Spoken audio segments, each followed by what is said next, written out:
Alright, today we're going to do a leak down test. This is a full rod and piston build. Got about 70 so hours on it. We want to check the health of the motor, see where it's at. A lot of people message me and call me about leak down tests. They're pretty simple. This tester is on Amazon's OTC brand. It's held up pretty good. I've had it for a couple years. You leave your supply line hooked up to it with 100 psi. I don't recommend going any higher than that. And then what you'll do is take your valve cover off, pull your push rods out, because what you want is your valves right now are completely sealed. And pull your spark plug out, run your line into the spark plug hole until you get a good seal on the O-ring. Now the valves will build up carbon. You take a rubber hammer, you tap the valves, break up that carbon. Basically, I'm just knocking the carbon off the valves. Now the valves are completely sealed, so no air should get out of here at all in a perfect world.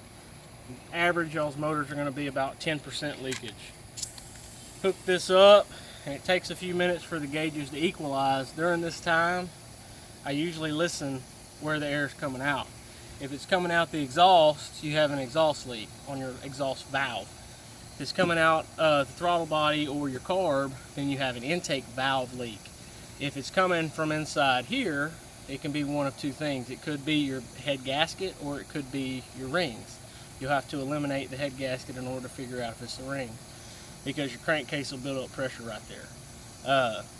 So the gauge is about equalized. What we have is we have 86 pounds out of 90 pounds that we're maintaining.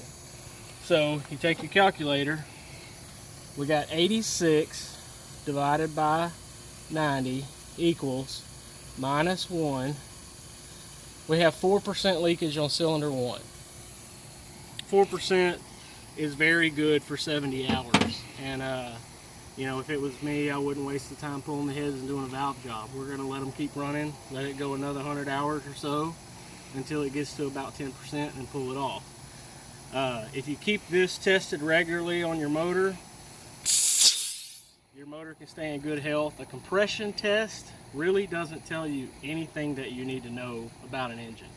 Unless you're trying to calculate cam numbers or cam timing, I don't really need your compression numbers. Everybody thinks compression is the most important number. Well, I got 185 pounds of compression. I don't care. We don't know if anything's leaking. The leak down tester is the most important thing if you're going to own a surface drive engine. So hopefully this video will help y'all, and thanks for watching.